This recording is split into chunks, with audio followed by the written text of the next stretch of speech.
I'd like to introduce Wayne Crew, our Executive Director. So Wayne, of course, is the fourth director in the history of CII, and Wayne follows Richard Tucker, General Ken Eichmann, and General Hans Van Winkle. Wayne, of course, is the first director to come out of our industry, which a lot of us think has been a very positive thing for CII. So Wayne in his career worked at both Technip and KBR. He became the Associate Director for Research in 2004 and was named Director in 2007. Wayne and Ravanna have done an outstanding job for CII, so I'm happy to introduce my friend Wayne Crew, our Director.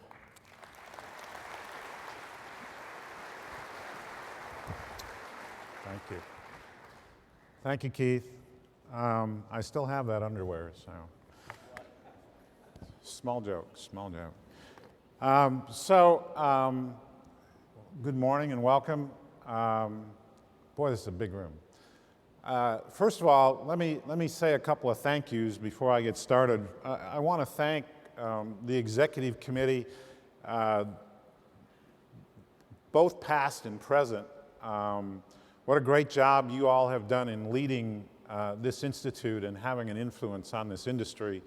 I very much appreciate it. I want to thank two people in particular on this year's Executive Committee. First, our Chairman, Glenn Gilkey, and then Keith Manning has done double duty this year, both as our conference chair and as a member of our Executive Committee. And let me just acknowledge you and say thank you for your contributions to our success this year.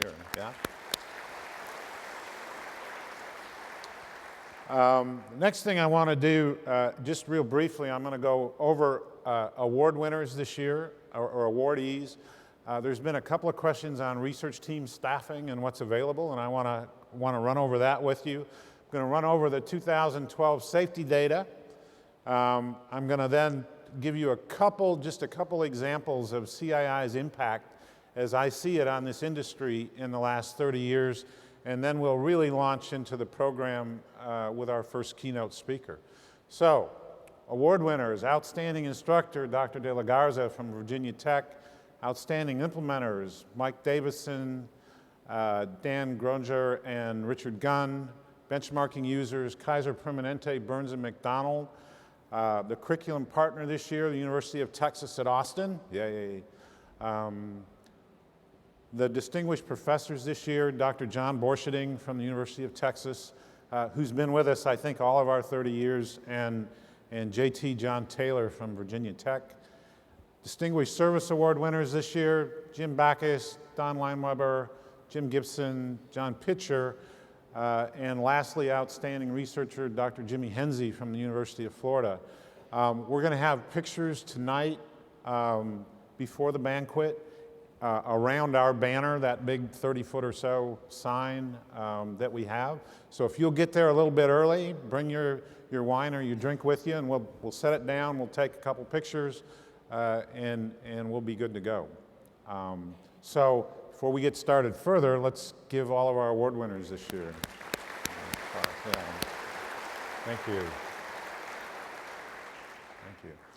Next, I've been asked about research team staffing. Here are the current needs.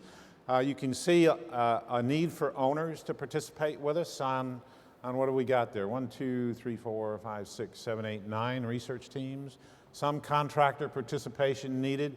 Even if you're a contractor and you want to participate not on these teams, please go ahead and see Steve or Christy. Let us know that your desire to participate with us. Okay? And as we get a little space on the teams, we'll be sure and give you a shout and engage you directly. I do want to mention CMAA. We have been working with CMAA in an alliance for the last 3 years to look at how we can incorporate CII best practices into their curriculum and into their credential. And we now are sure that the CMAA credential, the CCM credential, Certified Construction Manager, in fact, does robustly cover all CII best practices, and we are therefore endorsing that credential as a value-added credential for those in responsible charge of capital projects. They do have a little piece out in our display area, and I would encourage you to stop by and see them, talk to them about that credential. I'd also encourage you to look at the posters and look at the other things in the display area. You're gonna find it pretty interesting. Okay, so let's now talk about 2012 safety data. First, we have completed our survey this year. 77 member companies have responded. As you know, we calculate recordable incident rates, DART rates, based on data, just so this is like we're one company with 77 divisions reporting all of that data in to us.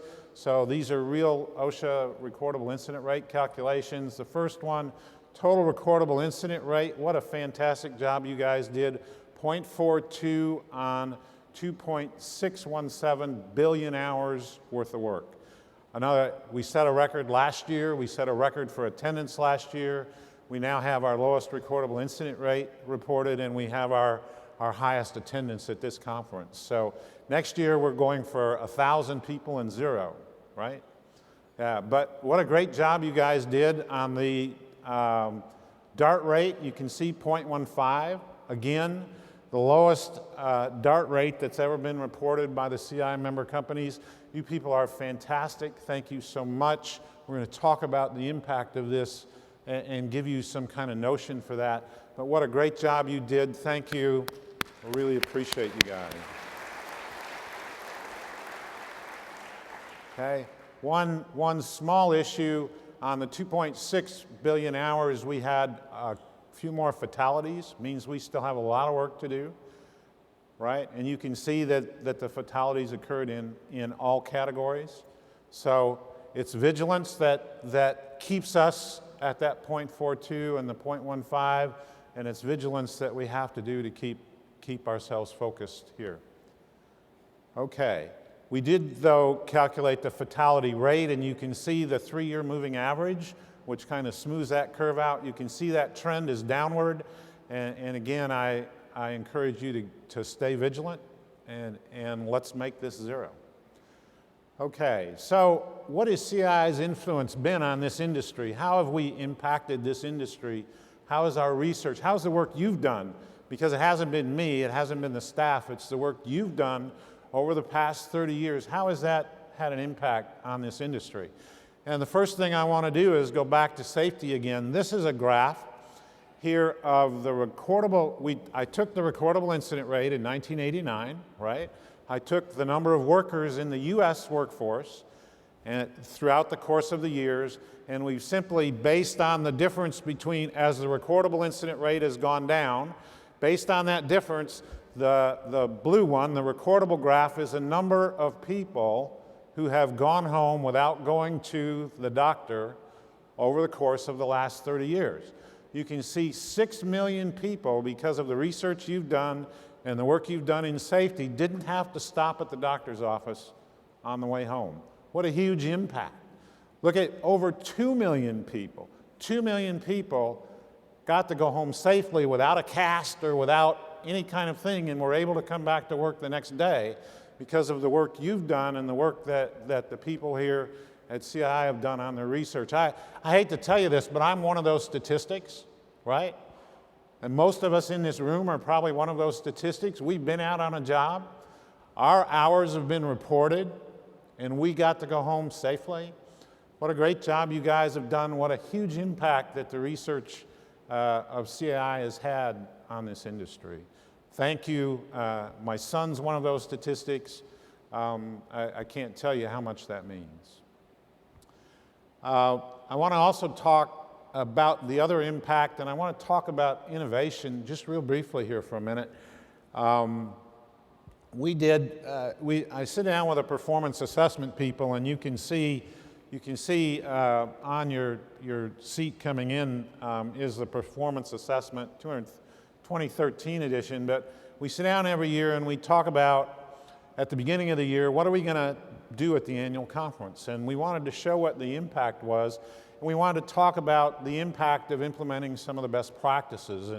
And so we said, actually, Stephen said, well, that's easy. We're going to do an innovation diffusion model. I went, yeah, sure, we're going to do an innovation diffusion model. And so first thing we did is say, well, gee, we better figure out what an innovation is, because there's a lot of us that don't think this industry is very innovative, right? But if you look at the research CII has done, this is RT 243, specifically done a 3-year look at innovation. It says that when we introduce a significant change to one of our work processes, it's innovative, right? So if you went and you weren't doing orientations, safety orientations for your workforce, and now you're doing safety orientations, you're innovative. If you were using nothing for your front-end planning practice, and now you're using PDRI and a gated front-end planning practice, you've been innovative in this industry. So what's this innovation mean over the last 30 years? This is what an innovation diffusion model kind of looks like. It says that in a normal distribution, we're going to have innovators, we're going to have early adopters, early majority, late majority, and we're going to have laggards. And that the S-curve, that's the look at how rapidly the innovation is diffused throughout the industry, okay? I'm not going to explain it. You can read it here, and Stephen's written it better than I can explain it for sure. It did come from Dr. Everett Rogers, who grew up in Iowa, by the way, and his father was a farmer. He grew up on a farm, and he looked at the corn crop one year. His neighbor had planted a hybrid seed. His father didn't believe in that kind of thing, so his father, quote, wasn't very innovative. In that particular case, he was a laggard. The neighbor's corn crop was very fruitful. His father's corn crop failed. He said, I wonder why people do these things. Why do they diffuse innovations into their business? So he started studying this in the 50s, and this is the hypothesis, the theory that he's come up with. And we see these used all the time in business today. So some of us were listening to Squawk Box. We were on the treadmill at 5:30 in the morning listening to Squawk Box last week, and we started to hear things like Starbucks, right? And their results, and everybody says the market's saturated with Starbucks, and yet their results continue to go up and up and up. So they're obviously doing something different with this innovation model, right? So they're innovating and innovating, diffusing that through, and it's going through pretty rapidly. What's that mean for CII? What's that mean in our industry? So we looked at this is a front-end planning diffusion analysis that we did, and we simply looked at the research that we've done, the publications that have been written over time, right? And said, now, how many people have read those? How many people have been exposed to those? And so we looked at downloads and purchases over the last, well, not 30 years. The first publication came out in 1993, over 20 years.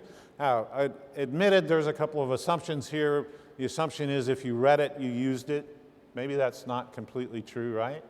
But let's assume that. So it says today that front-end planning as it stands is 50% diffused or 50% saturated in our market. So if 50%, actually I went back and used last year's numbers, 42% of the industry is now using this innovation called front-end planning. What's that mean? And what I did is I looked at the construction put in place in the United States, right, over the past, since 1993.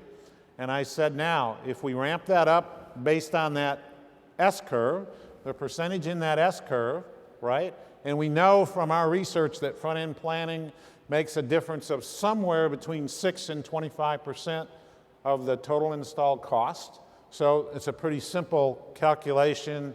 In 2012, 0.42 times 0.06 times the construction put in place, not residential construction, gives us a number, and then we totaled all that up, made a cumulative little graph here, and it says that somewhere between $80 billion and $350 plus billion of impact has been made by you all because you've taken front-end planning and you've put that into practice in your in your business and in the delivery of capital projects and in that value you create for your company. So I think that's pretty amazing. $400 billion? Yeah. So you guys have literally saved more than a lot of the GNP countries in this world over the past 30 years because of the innovation, just one innovation, front-end planning that you've used. So I guess what I'd like to say is I think that our industry can be innovative, right? I think we're going to learn about some innovations over the course of the next, or some more innovations over the course of the next 2 days. We're going to have an opportunity to bump that curve. Maybe that S-curve, we can change the slope of that S-curve. We're going to look at that. You've got an opportunity to do that. So we've got 2 full days for you of new research, of case studies, of kind of special presentations that are pertinent to our industry. So over the next 2 days, I look forward to really seeing the impact that we're going to start to have over the next 30 years with research and the things we do here in this industry to deliver value to our member companies. $400 billion, wow. 8 million people gone home safe, wow.